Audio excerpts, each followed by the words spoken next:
시청자 여러분, 정인아입니다. 오늘 지금 속보 뉴스를 보신 분들은 다 아셨겠지만 지금 NLL을 넘어서 또 한 명의 북한 주민이 정말 귀순에 성공했습니다. 귀순 의사를 밝혔다라고 우리 군이 확인을 했고요. 또 정말 이 물난리가 난 이 시국에 이렇게 NLL을 넘어서 왔다라는 게 얼마나 그 상황이 시급하고 얼마나 좀 응급 상황이었으면 이런 상황에 NLL을 넘었을까 생각을 하니까 좀 마음이 되게 아프기도 하고 또 성공해서 너무 다행이다 라는 생각이 듭니다. 가족들과 함께 같이 이렇게 배를 타고 온 것도 아니고 한 명의 주민이 이렇게 지금 넘었는데 왜 어떤 이유에서 넘었는지는 아직까지 조사가 나오지 않았기 때문에 저희가 뉴스를 통해서 지금은 들을 수밖에 없잖아요. 근데 지금 아직 확인이 안 되고 있습니다. 그런데 제가 저번에 이런 방송을 찍었어요. 대북 확성기. 이 대북 확성기를 통해서 그 DMZ 라인 쪽에 있는 사람들은 이 방송을 다 들을 것이다. 듣게 된다면 아마 참 많은 사람들이 탈북 러시가 이뤄질 수도 있다. 이런 얘기를 제가 한번 영상을 찍어서 한 2주 전도 지금 채 안 된 것 같아요. 이렇게 올렸던 적이 있습니다. 그래서 그 영상을 보신 분들은 이 상황에 대해서 정말 주민들이 그 방송을 듣긴 듣는구나 이런 걸 이제 느끼실 것 같은데, 사실 김정은 정권이 제일 두려워하는 것 중에 하나가 한류이기도 하면서 그 전에 또 제일 두려워하는 게 바로 이 대북 확성기입니다. 그래서 대북 확성기만 틀겠다고 하면 북한이 굉장히 예민하게 반응했잖아요. 그런데 우리나라에서 어물풍선 보내지 말라, 어물풍선 보내지 말라, 계속해서 보내면 우리도 그 대응으로 대북 확성기를 틀 수밖에 없다라고 이제 계속해서 경고를 해왔습니다. 그럼에도 불구하고 북한이 멈추지 않고 계속해서 어물풍선을 띄우게 되자 우리나라는 대북 확성기, 우리가 경고했던 그대로 북한의 망가동망부하로 틀게 됩니다. 북한에 있는 사람들이 이걸 다 듣는단 말이죠. 그들도 귀가 있으니까요. 북한의 김정은 정권이 굉장히 두려워하는 게 왜냐면 이것을 타고 정보 유입이 된다는 겁니다. 그리고 김정은이 그토록 감추고 싶어하는 자기의 출생의 비밀, 백두혈통이라는 신조어까지 만들어내면서 지금 자기 독재 정권을 만들어가고 있는데, 이 신조어의 거짓, 이런 것들이 다 밝혀지게 되거든요. 여러분들 아시다시피 김정은의 생모는 누구죠? 고영희, 제1교포 출신입니다. 북한은 철저하게 계급을 나눠놓고 그 계급 안에서 충성 경쟁을 시키고 계급 안에 또 계층을 나눠서 그 계층 안에서도 충성 경쟁을 시키는 것인데, 사실 북한이 굳이 우리가 한 거 아니잖아요, 여러분. 자기들이 혈통 따지길 좋아하니까, 제가 대한민국에 와보니까 대한민국은 강아지 혈통 따지더라고요. 그런데 김정은은 자기가 강아지인가 봐요. 혈통 따지는 걸 굉장히 좋아하더라고요. 그래서 그가 따지니까 우리가 그거에 맞게 설명을 하자고요. 제대로 따지면 김정은은 백두혈통도 모두 아니죠. 북한이 출신 성분 그렇게 따지는 것인데, 제1교포 출신들은 출신 성분 좋을래야 좋을 수가 없습니다. 그래서 대부분의 제1교포 출신들이 발전하는 게 어느 쪽으로 발전하냐면 예체능으로 가는 거예요. 그래서 여러분들 아시다시피 고영희도 무용수 출신 아닙니까? 예체능만 그 기량에 따라서 이렇게 올라갈 수 있어요. 계층을 바꿀 수 있습니다. 그러다 보니까 당간부나 이런 직책 있는 자리는 갈 수가 없거든요. 북한은 철저하게 계급에 맞는 그 교육을 시키고 계급에 맞게 사람을 쓰기 때문에 절대로 가능하지가 않아요. 그런데 고영희의 아들로 태어났단 말이죠. 근데 고영희가 누굽니까, 여러분? 김정일의 정실 부인이 공개석상에 나온 사람이 없어요. 그나마도 성혜림이도 그랬고, 김설성의 엄마도 그랬고, 어쨌든 지금 고영이라는 여자가 3, 4번째 여자 되죠. 그러니까 공개적으로 자기 생모가 고영이다라고 지금 말도 못하고 살아간단 말이죠, 김정은이. 그리고 고영이가 제1교포 출신이기 때문에 자기는 백두혈통이 아니거든요, 사실. 자기네들이 혈통 따지는 거 좋아하니까 따지자면, 그지?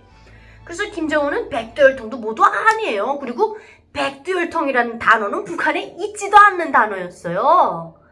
빨치산 줄기네, 백두산 줄기네, 이런 얘기는 있었죠.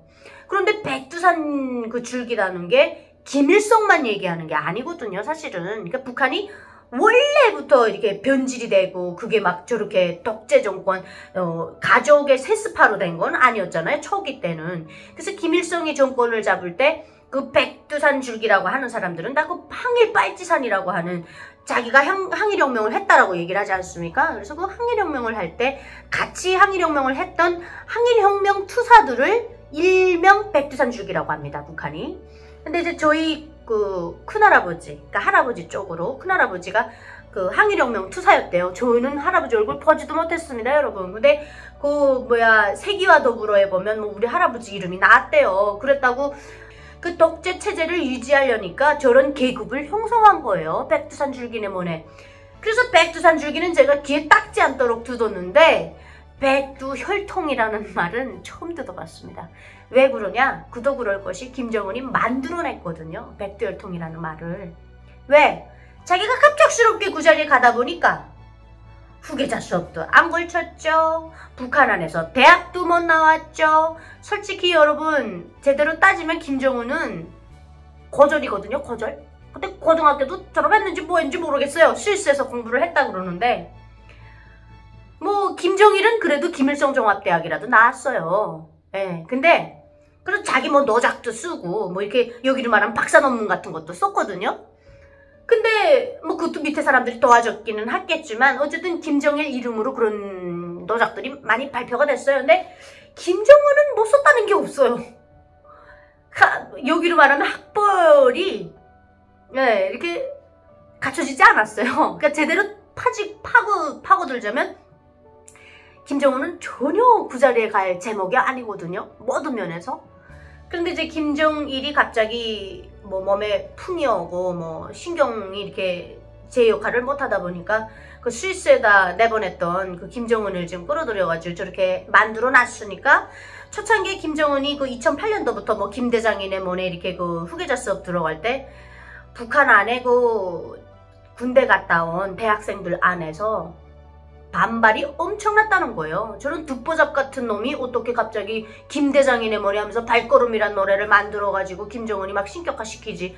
짜증이 나는 거예요. 자기네들은 10년씩 나가서 군복무했는데 어떻게 저건 그냥 김정일의 아들이라는 이유로 그런 자리를 가는가. 막 대학생들이 들고 일어나는 거죠. 막 김책공대나 이런 김일성 종합대학 이런 학생들이. 그러니까 북한이 바빠 맞아가지고 김정은이를 퍼부대에다가 내려보내서 뭐 군복무를 2년을 시켰다고 하는데 제가 볼 땐 그 2년 안 시켰을 것 같거든요. 뭐 2개월 시켰으면 잘 시켰겠어요. 그러니까 그렇게 갑작스럽게 저 자리에 가다 보니까 명분이 없는 거예요. 김정일은 그래도 김일성 종합대학 나오고 뭐 선전선동부 그 조직선정부에 들어가서 김일성이를 신격화하는 작업에 앞장섰고 피바다 가국이네 뭐 혁명 가국이네 뭐 무슨 조선예술영화네 하면서 예술 분야 이런 데서 나름대로 뭐 업적을 만들어 놓은 게 있어요. 나름. 예. 그래서 막 신상옥 감독도 납치하고 막 그랬잖아요. 근데 김정은은 업적이 없는 거예요. 그러니까 어떻게 교육을 시키냐면 4살에 뭐 탱크를 몰았다는 둥, 뭐 5살에 6살 때 보트 경기를 했는데 보트 경기에서 1등을 했다는 둥, 막 이런 식으로 말도 안 되는 걸 엮어가지고 갑작스러운 그 신격화 교육, 우상화 교육을 들어간 거죠. 그러니까 김정은 자체가 자기 핏줄에 대한 컴플렉스, 자기 출신 성분에 대한 컴플렉스. 북한 그 출신 성분 중에 제일 밑바닥 아닙니까? 정말 아이러니한 게 뭔 줄 압니까, 여러분? 그 캄보디아의 폴포트가 자기가 유학생이었잖아요. 영국에 가서 유학하고. 근데 누구부터 숙청했어요? 유학파부터 숙청했습니다. 그러니까 이게 독재자들이 이게 완전 내로남불의 간판이다. 저는 그렇게 말하고 싶습니다. 네. 그렇게 해서는 자기 그 자리에 간 명분이 하나도 없으니까 이렇게 끼고 저렇게 끼고 이렇게 해가지고 막 맞춰가지고 지금 저 자리에 갔단 말이죠. 근데 자기가 그 자리에 와가지고 이걸 그 명분이 없는 상태에서 오다 보니까 또 후계자 수업도 걸치지 않고 오다 보니까 반대파가 너무 많은 거죠. 그 중에 하나가 장성택이었던 거죠. 그래서 장성택을 처단하지 않으면 내가 내 세력을 만들 수 없겠다. 그래서 장성택 하나 잡겠다고 2년을 비워뒀다이지 않습니까? 2년을. 그래서 2년 동안 일부러 장성택에게 엄청난 권한을 줬대요. 김정은이. 그렇게 해서 이제 권한이 많아져가지고 자기를 올라타려고 한다. 뭐 반역죄를 저질렀다. 이렇게 하면서 코에 끼면 코걸이니까 북한은. 그래서 이렇게 이제 처단을 한 거죠. 그런데 이제 자기가 그 과정을 거치다 보니까 야 이거 이렇게 가다가는 내 자식들이 이 자리에 올 때도 이런 걸 겪게 되겠구나. 그래서 안 되겠다. 이거 초기부터 어릴 때부터 나한테 자식이 있다라는 걸 주민들에게 인식시켜야겠다. 그래서 김제를 끌고 나오는 거예요, 여러분. 독재자들은요, 자기 독재 정권 유지하는데 자식도 사용하고 와이프도 사용합니다. 뭐 애지중지 아끼는 딸이어서 데리고 나왔다? 진짜 애지중지 아끼는 딸이면 그런데 데리고 나오면 안 되죠. 그 어린애가 그 열병식 사열하고 그 틀에 맞춰가지고 이거 북한에서 그 하이힐 신고 옷을 어른처럼 입고 막 그 흉내를 내야 되는데 그 애가 감당할 수 있겠습니까? 저걸 감당하는 거 보면 김주애도 저 보통은 아니에요. 저 독재자의 핏줄이 있는 것 같아요. 예, 권력을 누리려는 그런 본성이 있는 것 같아요. 저기 그 김일성 때부터 그 핏줄이 있는 것 같아요. 그러니까 그런 걸 시킨다는 것 자체가 그 10살짜리 애가 감당할 일이 아니잖아요. 솔직히 말하면. 그게 사랑하는 딸에게 할 짓입니까? 그래서 착각하면 안 돼요. 김정은이 뭐 진짜 딸이 이뻐서 데리고 나왔다? 그건 정말 지나가던 소가 웃어요. 소가. 자기 독재 정권에 필요하기 때문에 김제까지 데리고 나와서 저렇게 정치적인 쇼를 하는 겁니다. 그래서 김정은은 절대적으로 지금 그 자기 독재 정권을 어떻게 하면 주민들에게 순화할까. 그 다음에 김주애가 됐든 숨겨놓은 아들이 됐든 그 자기 독재 세습을 넘겨받을 때 그 완충 역할을 지금부터 토대를 닦아놓는 거죠. 근데 이러한 사실들을 대북 확성기를 통해서 북한 주민들에게 알려진다고 생각해 보십시오. 우리가 역사를 되짚어봐도 모든 인민 봉기, 이런 백성들이 봉기를 이는 그 밑바탕에는 깨우침이거든요. 아는 거. 아, 이게 잘못됐구나. 이걸 깨우치는 순간 일어나는 거죠. 북한이 그렇게 되지 말라는 법이 없어요. 지금 그런 일이 자꾸 일어나야 되는데 총칼로 내리맞고 그 주동자만 죽이는 게 아니라 온 가족을 멸살시키기 때문에 북한이 뭉쳐지질 못하는 거죠. 그런 생각을 하는 사람들은 북한에 수도 없이 많습니다.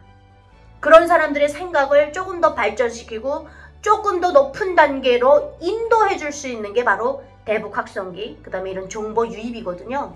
그래서 그런 것들을 막 삐라 같은데 전단지 막 북한에 보내잖아요. 그 전단지에 보면 김정은에 대한 출신 성분 그게 쫙 다 나오거든요. 그럼 이걸 보면 북한 주민들은 충격에 빠질 수밖에 없어요. 그들이 그렇게 신격화시키고 그들이 그렇게 눈물을 흘리면서 우러르고 따르고 하는 그 우상숭배의 우두머리인 김정은이 사실은 아니었다. 너무나도 출신 성분이 자기들보다도 못한 출신 성분이다. 이런 걸 깨우쳐버리면 북한 주민들이 김정은을 과연 신격화할까요? 네, 그래서 그런 것들이 들어오는 걸 굉장히 북한이 두려워합니다. 그래서 이번에 어물풍선 날린 것도 왜 저렇게 예민하게 반응하냐면 그 바로 삐라가 들어갔기 때문에 그래요. 전단지 살포. 이런 전단지 같은 거 들어오면 북한 주민들은 그거에 엄청난 정보를 얻거든요.